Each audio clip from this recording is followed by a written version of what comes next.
दोस्तों, देश भर में जो षड्यंत्रकारी जबरन टीकाकरण कर रहे थे जनता को बेवकूफ़ बना करके, उन सब के खिलाफ कोर्ट में हुआ है एक केस दर्ज, एक याचिका डाली गई है। किस किस के खिलाफ है वो मैं आपको बता देता हूं। Serum institute, Bill Gates, Maharashtra सरकार, रणदीप गुलेरिया, उसी के साथ साथ भारत का जो स्वास्थ्य मंत्रालय है उसके खिलाफ भी ये याचिका दायर की है। अब इस केस की क्या है पूरी सच्चाई, क्यों है ये खुशखबरी, इसके साथ साथ इसी वीडियो में आपको बताने वाला हूं कि जो पेरेंट्स हैं, जो माता पिता अपने बच्चों को चाहते हैं कि टीका वो उनका बच्चा ना ले, फिर भी उनके स्कूल वाले यदि कर रहे हैं उनको ज़बरदस्ती, तो कैसे बच सकते हैं या कैसे बचा सकते हैं अपने बच्चे को जबरन टीकाकरण से, उसका एक आसान तरीका भी इस वीडियो में आपके साथ साझा कर रहूँगा। तो पूरी वीडियो बहुत ज़्यादा इंपॉर्टेंट है, देखते रहना लास्ट तक।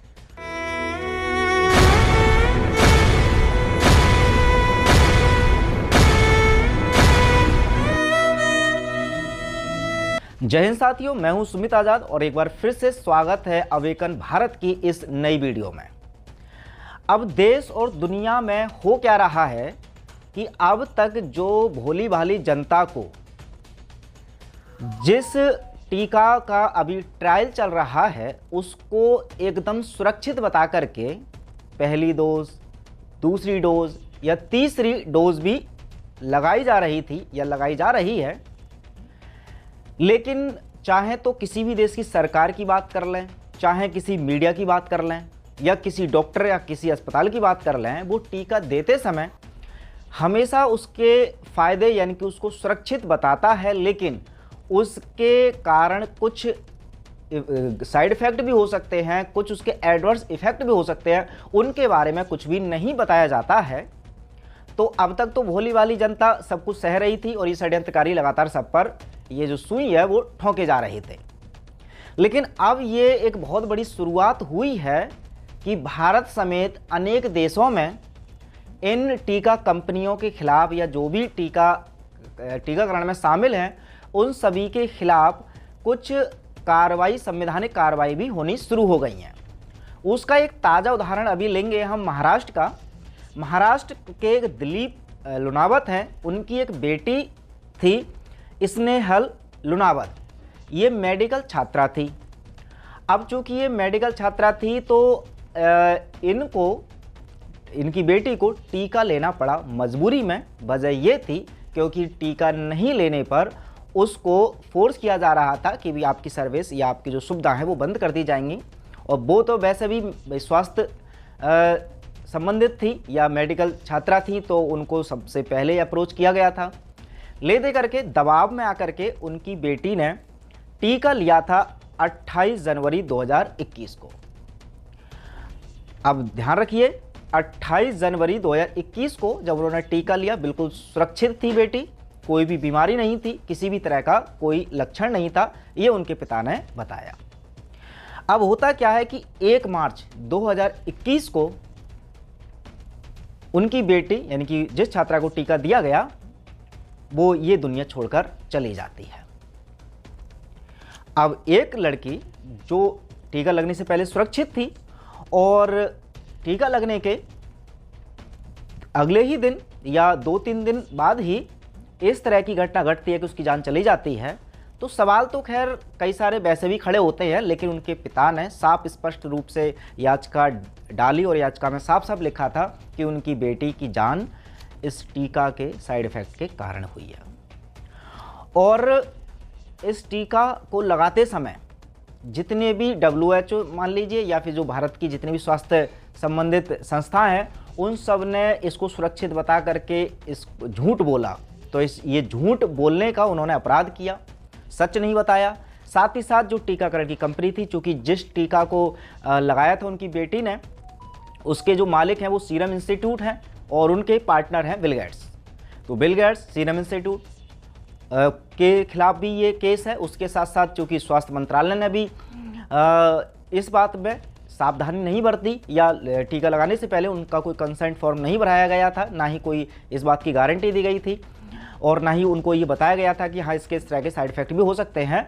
तो एक प्रकार से स्वास्थ्य मंत्रालय की तरफ से भी ये लापरवाही की गई, इसके लिए उनको भी इस केस में उन्होंने लिखवाया है। साथ ही साथ रणदीप गुलेरिया, जो कि हमेशा से ही शुरू से ही कह रहे हैं कि टीका बहुत सुरक्षित है, बहुत सुरक्षित है, लेकिन अब ये अगर सुरक्षित है तो जो दिलीप जी हैं उनका सवाल यही है कि फिर मेरी बेटी के साथ ऐसा क्यों हुआ। अब ये एक एग्जाम्पल है, इसी तरह के बहुत सारे केस देश और दुनिया में आ रहे हैं कि लोगों के जो टीकाकरण के बाद दुष्प्रभाव आ रहे हैं वो मीडिया द्वारा बेशक छुपाया जा रहा हो, सरकार द्वारा भी बेशक छुपाया जा रहा हो, लेकिन अब जनता इतनी भोली भाली नहीं रही। अब वो इस बात को समझ रही है और वो संवैधानिक कार्रवाई करने के लिए आगे आ रही है। उसका ये बहुत बड़ा अच्छा एग्जाम्पल। इसी तरह के अगर और भी केस बढ़ते रहे तो इन सभी टीका कंपनियों को आप लगा लीजिए कि इन्होंने जो अभी याचिका दायर की है उसमें 1,000 करोड़ रुपए मुआवजे की बात की है। यानी कि यदि ये केस जीत जाते हैं दिलीप जी जिन्होंने याचिका डाली है, तो ये जो षड्यंत्रकारी हैं जिन जिन के खिलाफ उन्होंने याचिका डाली है उनको देने होंगे 1,000 करोड़ मुआवजे के रूप में। तो अगर इस तरह की धनराशि या इस तरह की याचिकाएं बहुत बड़े लेवल पर बहुत बार डाली गई अगर अलग अलग लोगों द्वारा, तब आप समझ सकते हैं कि इन षड्यंत्रकारियों का या इन टीकाकरण वाली कंपनियों का क्या होने वाला है। तो अब बात यहाँ पर एक सवाल मैं ले लेता हूँ जिसका मैंने बताया था शुरुआत में ही कि आपको बताने वाला हूँ कि अब जो सबसे बड़ी समस्या आ रही है कि अब 1 फरवरी के बाद से स्कूल खुलने स्टार्ट हो गए हैं जगह जगह पर, लेकिन एक शर्त के साथ कि बच्चे को कंटिन्यू तभी रखा जाएगा, उसका एडमिशन तभी कंटिन्यू रखा जाएगा जब वो ले लेगा टीका। तो अब कुछ ऐसे माता पिता भी हो सकते हैं जो जैसे कि अभी हाल ही में जो मैंने घटना शेयर की है, इस तरह की घटना देखने के बाद उनको शायद विश्वास नहीं है इस टीका पर और वो नहीं लेना चाहते हैं।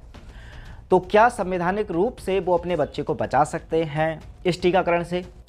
तो उसके लिए सबसे पहली बात तो मैं स्पष्ट कर दूं, ये मैंने भी अपने चैनल पर कई बार बता रखा है और आपने भी सुन लिया होगा कि सुप्रीम कोर्ट के सामने केंद्र सरकार ने साफ साफ कह दिया कि टीकाकरण जो है बिल्कुल स्वैच्छिक है, ना तो स्कूल में, ना किसी कंपनी में, ना किसी संस्था में कोई ज़बरदस्ती इसको कर ही नहीं सकता। तो जाहिर सी बात है कि केंद्र सरकार ने यदि कोई नियम बनाया है तो उसका उल्लंघन कोई भी राज्य सरकार भी नहीं कर सकती या ना ही कोई लोकल प्रशासन। दूसरी बात यह है कि यदि किसी बच्चे को टीका देने का दावा कर रहे हैं या ज़बरदस्ती कर रहे हैं कोई भी स्कूल, तो उस स्कूल द्वारा एक कंसेंट फॉर्म रिलीज़ किया जाना चाहिए और उसमें साफ साफ सब कुछ स्पष्ट लिखा हो कि इस टीका के क्या क्या हैं फ़ायदे और फ़ायदे के साथ क्या क्या है नुकसान।